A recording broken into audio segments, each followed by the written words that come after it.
Hello friends! Hello buddies! Let's live, love, and laugh together dito sa kwentuhan na may inuman kasama ang mga kaibigan na experts sa chikahan. Tandaan, there's always a reason to celebrate. Kaya naman, let's drink to that! Hello friends! Hello buddies! Every day, there's always a reason to celebrate. Kaya naman, let's drink to that! Hello sa aking favorite drinking buddies. It's Soriano at syempre, Chino Crab na invisible mode siya ngayon. Koriko, kasi nasa Amerika. Sis, we miss you. We miss you. So ngayon, dahil hindi naman mawawala ang ating question of the day, kahit wala si China, sa'yo ko nalang ibabato. Okay. So, what's one thing that made you laugh real hard recently? Ako ate, kasi ngayon, ano ko talaga yung aso ko. Sa kanya ako nakafocus dun sa aso. Eh, di ba may mga quirks yan sila na parang hindi nila alam na nakakatawa sila. Alam mo yung kapag kinakamot nila yung buntot nila, yung ginagano nila. Tawan-tawa ako pag ginagawa niya yun. So yun, sa aso ko talaga, siya ang aking apple of my eye ngayon. Ikaw ate? Nakakatawa kasi, nung sinabi mo yung aso, yun din kasi yung nasa dog mo din. Nasa isip ko, si Z. Kasi ang siya naman, ang tawag ko sa kanya minsan, tabachichoy. Kasi medyo siya healthy siya ngayon. Kasi nga dahil nakapon na. Correct. Tapos nakakatawa lang yung mga yung mga positions niya pag natutulog siya. And then nakakatawa din si Kuya Naya, yung cat ko. Kasi pag naglalaro silang dalawa ni Lily, no isa ko pang dog, talagang nakatingin lang siya na parang hindi ko nagugustuhan ng ginagawa niya. Siya ang boss ng bahay. Oo, siya ang boss ng bahay. Yes, at bukod sa mga sagot natin eto pa ang someone special na talaga namang magdadala ng good vibes at good laughter sa atin. Sino ba to? Eto ka na nga one of the country's most celebrated comedians na bumibida sa comedy bars, telebisyon, pelikula, at pati mga TikTok, binatulan niya na, ate. Wow. Today, aalamin natin kung bakit Poo. As in, pumapanalo siya sa buhay. Please welcome our guest drinking buddy of the week, Poo!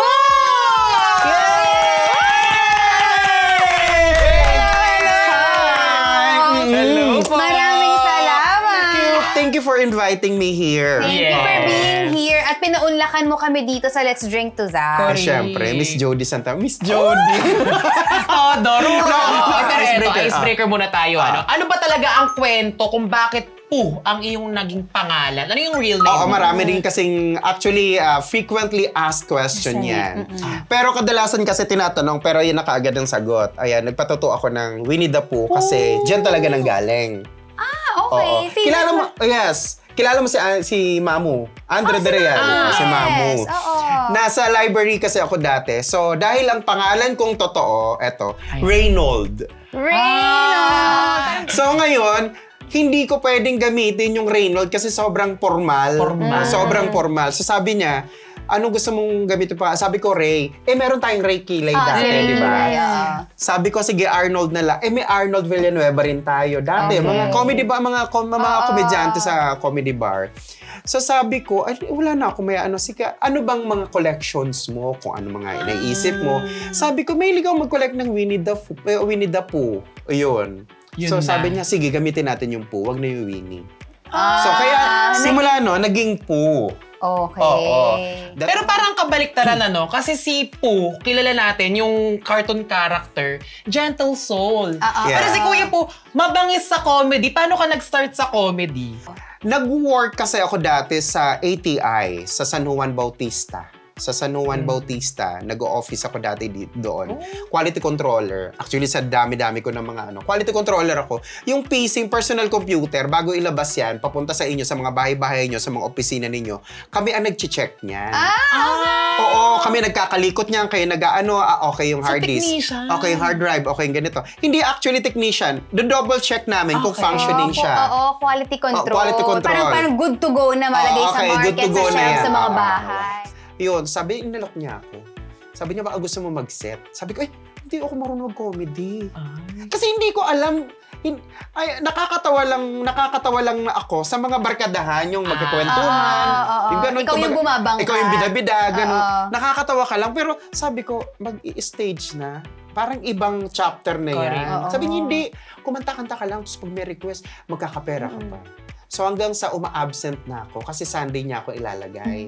Sabi niya, so wala masyadong tao para ma-practice ka. Sunday ako ilalagay.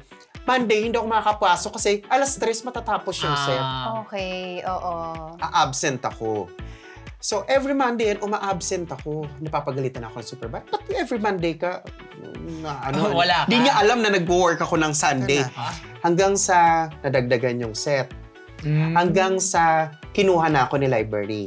Ayun. Hanggang sa nag-sitcom na ako. Hanggang sa umalis na ako. Sitcom sa Las Piñas? Oo. Doon tayo unang nag-meet, di ba? Doon kami unang nag-meet. Kasi mahilig din ako dati pumunta sa mga comedy. Yes. And malapit sa amin sa Las Piñas, yung sitcom.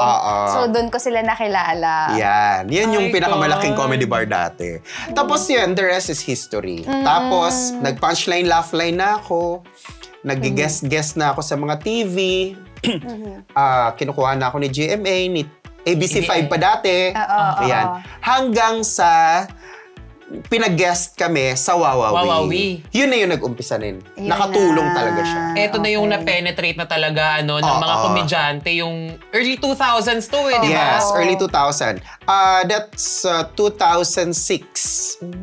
Ito yung nag-Manny Pacquiao ka. Manny Pacquiao. Manny Pacquiao. Iconic yun. Kaya Ang siya dami pa rin nanonood sa YouTube. kasi pinasok din yung pangalan na po. Para hindi rin mawala. Doon sa, of course, yung ilang years ng experience mo as a stand-up comedian and then later on, napasok ka na talaga sa show business.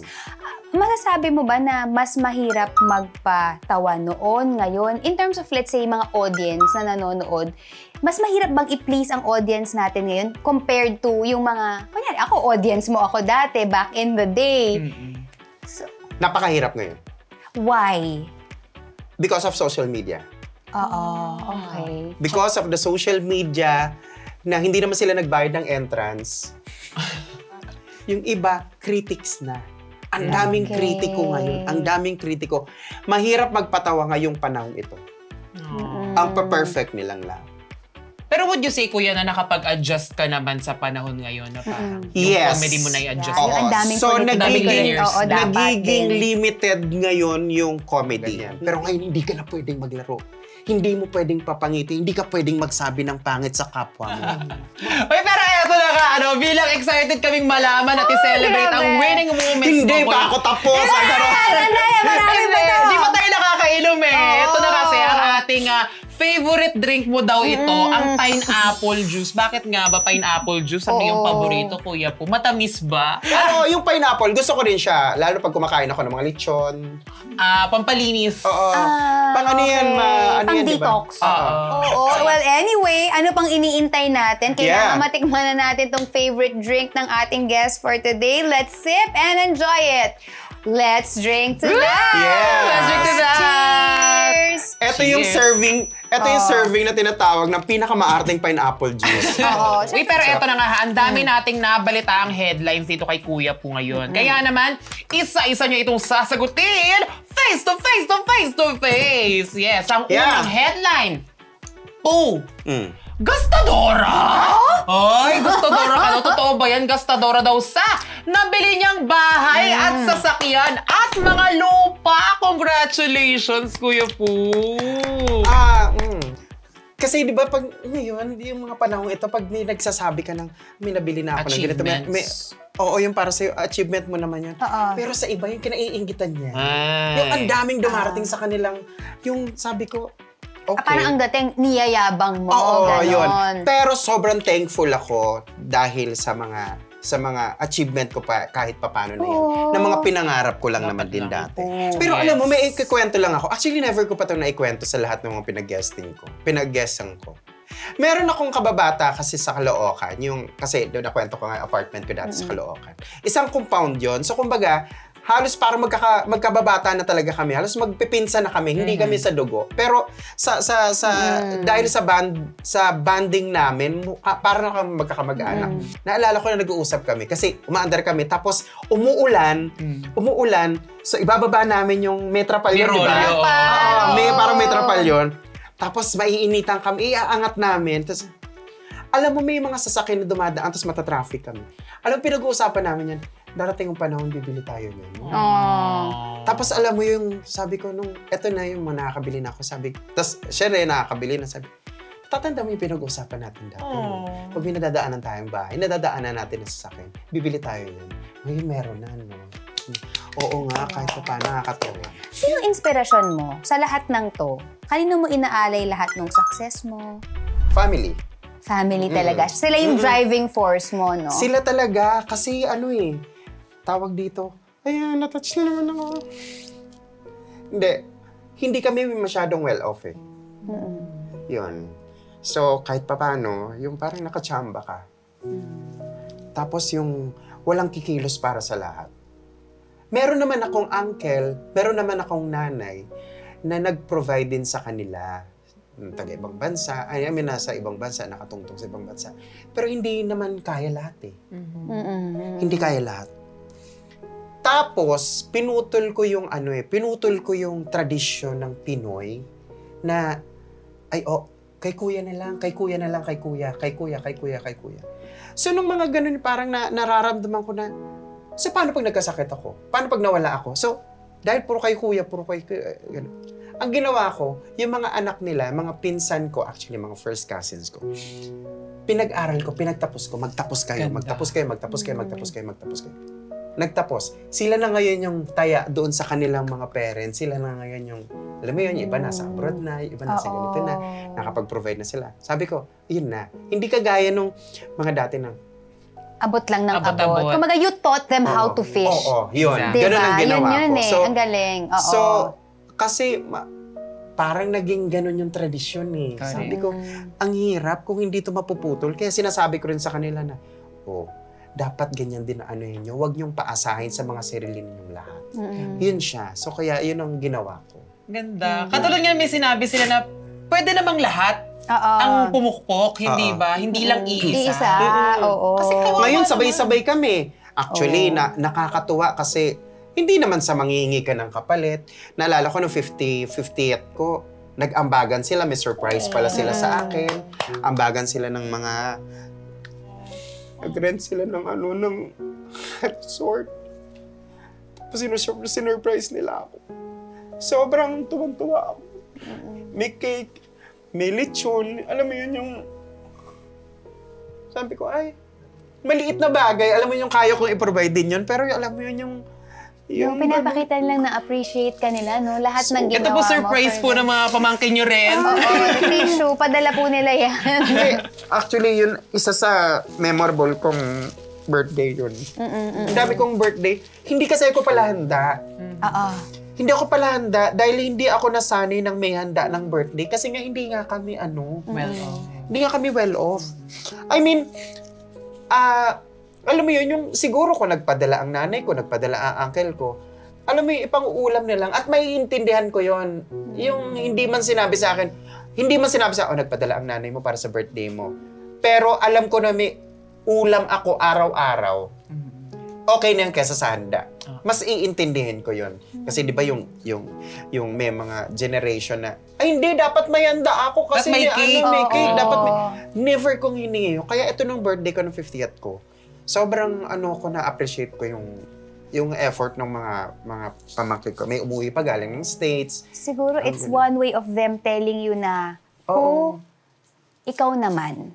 Kasi for the longest time, ikaw ang umasikaso sa kanila, 'di ba? So ngayon, ikaw naman. Deserve mo naman 'yon. Oo, pero alam mo yung pagkatapos ng birthday na nakakatuwa kasi lumapit sila sa akin.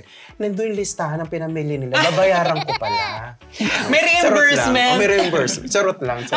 Visit Tama na, paniniwala na. Maniniwala na naman ako. Napaiyak mo na. At saka, ang ganda na parang kesa baguhin mo yung moment na yun sa buhay nila, baguhin mo yung buhay nila. Oo. Well, para sa mga bunga ng pagkayod mo, Poo. Ano pang hinihintay natin? Let's drink to that! Happy 50th birthday! Oo. Ang next headline natin, Poo. Lulong? Ay, lulong? Ano ba yan? Mm. Totoo bang lulong ka?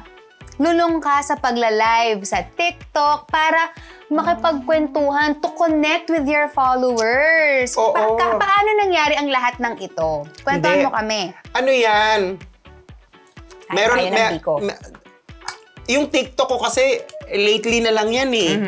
Madalas ako dati Kumu. Di ba na pag-uusapan natin yung Kumu? Malaki yung utang na loob ko dyan sa app na yan. Kasi yan nung nakapag-survive sa akin nung pandemic. Aside sa mga friends ko. Kami nagre-regalo dyan ng mga...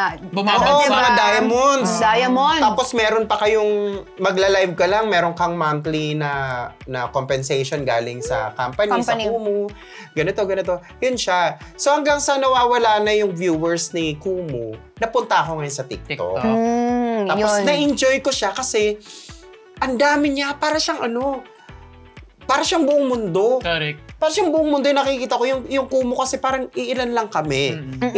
Iilan lang kami. Tapos yung TikTok na-enjoy ko. Tapos ang dami kong mga current events, mga sayaw, mga kanta, lahat nandoon. Kaya ako na-enjoy. Pero kasi, nagla-live lang ako, lalo na pag wala akong kasama sa bahay. Mahirap kumain mag-isa. So, ang ginagawa ko, magla-live ako. So, kain lang ako ng kain. Tapos may kipagkwentuhan ako. Makipagkwentuhan ako. So, mahilig lang ako mag-live. Hindi dahil dun sa may mga pamimigay sila. Na-enjoy ko lang talaga siya.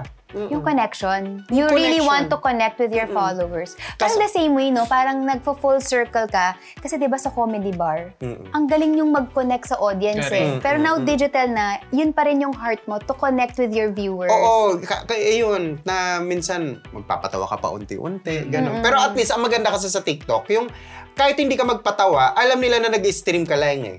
Oo. May mga paminsan-minsan, alam mo may mga makukulit na viewers na patawa ka naman, yung parang ako sasagutin, "Ay, bakit?" Di baterya? Parang sandali, di baterya, parang yung gano'n, may mga gano'n.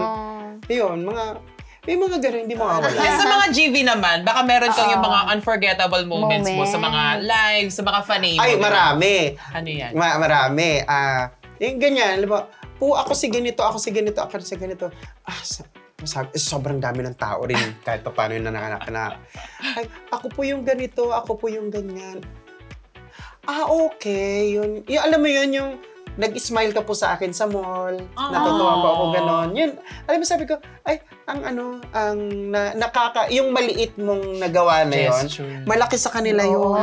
Pero sa kanila, napaka-life-changing nung pag-smile at pagkaway mo, no? Grabe. May mga ganon. Minsan may mga rin naman, may mga bagot moments din na yung, alam mo yun, yung nakasabay kita sa elevator, hindi ka malang naman. Sabi ko, naku, pasensya na. Siguro, bad hair day. Siyempre, pag nakipag-argumento ka ba dyan sa mga yun, lalala. Hahaba. Pero may mga ganyan. Isa po ako sa ganito ninyo. Sorry. Isa po ako sa scholar ninyo na tapos na po ako. Okay. Ay, sino ka? So, yung mga coordinator ko, may napatapos ba tayong ganun? Oo, ganito yan. Ay, grabe naman. May ganun ka, kuya po. Meron kaming kasing foundation. May foundation kasi ako sa summer. Save to Send. Nagpapaaral kami ng college. Sumalangit ako ang kaluluwa ng aking partner.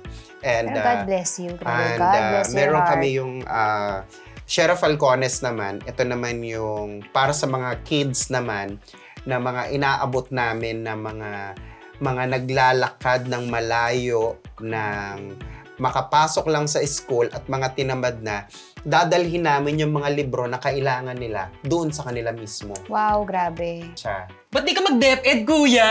Yun, mga Kaya sa lang mga sumamali ka yata sa DepEd. Bakit may pakikipagtulungan din ng DepEd dyan. Kasi kailangan i-approve yung curriculum. Right, pero grabe.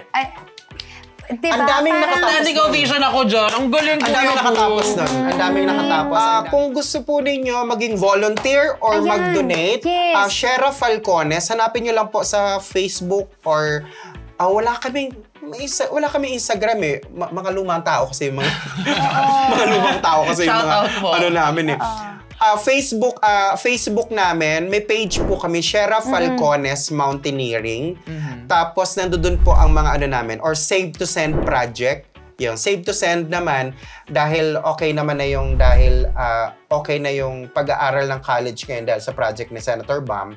So, na-lessen yung aming pagpapaaral sa mga gamit naman kami ngayon pumupunta sa mga libro, There is mga notebooks, ganun. I'm so happy to learn this, no? Na may ganon. May mga ganong proyekto. Yes, totoo. Mga teacher, hindi na maglalakad. Kasi pandemic na nga, maglalakad pa, putikan pa. So meron silang isang bahay na nandoon yung mga teacher ka na grade 1, ako grade 2, ikaw grade 3. Nandoon tayo, chikahan tayo, chikahan. Naka-house na. O, ikaw na, naka-house lang. Tapos doon na sila natutulong. Ganyan. Ayun. Volunteer tayo dyan. At para sa taus-pusong pagmamahal ni Poo for the fans at para sa paggamit ng kanyang influence para sa good, let's drink to that! Grabe, kainom-inom talaga to, nakakatuwa. Grabe, ano? Ay, pero eto, last headline na, Kuya Poo, Ate Jody. Eto ang chika natin. Poo! Tumataya sa sports? Ay, kaloka. Hindi ba delikado yan, Kuya Poo? Hindi naman. Depende sa sport. Ay, pero linawin natin ang very light. Tumataya si Kuya Poo sa ipinundar din niyang sports bar. Pinundar na sports bar. Negosyante. Grabe, wait lang naman po. Yeah. May negosyo din. Oo, kasi itong negosyo ni Kuya Poo, na Gaming Point Sports Bar sa Novaliches. Of all the possible businesses, bakit sports bar ang naisip mong negosyo naman? Mahilig kasi ako magbilyar. Bilyar. Friend Bata Reyes. Bar, sabi ko, kung magtatayo ako ng business, gusto ko yung gustong-gusto ko talaga. Kaya sabi ko, gusto ko magkaroon ng sports bar. So nabigyan ako ng pagkakataon na ayusin yung isang naghihingalo na isang lugar sa Novaliches. Ni-revive ko yung ginawa kong sports bar. Ano yung mga tips mo na lang din sa mga aspiring business owners? Yung mga gusto talaga? Tutukan nyo talaga. Yes. Kaya, advantage ang micromanaging. Kaso, ang disadvantage nga lang, totoo sinabi ni Jody, papagod ka talaga. Pagod ka. Mapapagod ka. Dati sabay-sabay, isa-isa kong winawala. Kasi gusto ko na ng katahimikan. Gano'n siya. Madami lang pumapasok, pero iyon na siya. Yung parang, ito ba yung kapalit? Alam mo naman yung negosyo, kung alam mo yun yung magkaneto ka ng 20 isang buwan, alam mo yun, makukumpara mo sa may mapagkukumparahan ka. Yes, naiintindihan ko. Ano ba? Worth it ba to? Sa pagod lahat ng effort na binibigay mo. 20,000 yung kinita ko rito. Ito naman, pagod din naman ako dito kahit papano na ibigay naman ng maayos. So, minsan may kailangan kang i-let go wala na akong peace of mind dito. Okay, tama ka na muna dyan. Dito muna ako. Yun. Ganon siya. So, alam mo dapat ang priorities. Dapat. Marami akong, hindi ko naman sinasabi na successful lahat ng mga negosyo ko. Actually, marami nag-fail. Pero ang pag-fail niya, hindi dahil nalugi ako. Mental health issue ko. Pag feeling ko napapagod na ako at hindi ko na natututukan ang mga bagay-bagay na dapat na para sa akin talaga, let go ko yung kahit gaano ko siya. You know your worth, Ika. Gaano ka mahal. Ganda. Ang ganda ng life story ni Kuya Poo. At para sa non-stop success ng businesses ni Kuya Poo, let's drink to that! Yay! Ganda. Thank you for dropping by. Sabi ko nga kayo na maraming salamat sa Tapos na ba? Di ba ang bilis? Yun. Ano Pero ba naman thank you so yan? much for your presence at sa pagsama sa aming mini party dito sa Let's Drink to That. At saka, salamat din sa lahat ng mga insights, sa lahat ng inspiration, sa lahat ng good vibes na dinala mo sa amin ngayong araw. I'm sure na appreciate yan ng ating mga viewers. Pero eto na nga, may chance silang mapanood kayo! Anong meron? Ano nga po ba yan? May concert po kami na aabangan. Actually, tapos na yung mga series namin sa Music Museum. So, marami kami ngayong US, may mga tour kami. So, meron kami US tour. Ang naaayos pa lang is mga US tour namin. Yung Canada susunod. At meron kaming iba-iba pang mga lugar. Sa akin naman po, _tik, putik. So, nandoon po yung aming mga social media, ang aming mga schedules. Ayan. So once again, thank you for drinking and celebrating with us. And thank you din. And of course, maraming salamat din. Of course, ate. China, we miss you. Hi, Ate China! And syempre, please like, comment, and share this vlog episode. At syempre, mag-subscribe na kayo sa The JSM channel.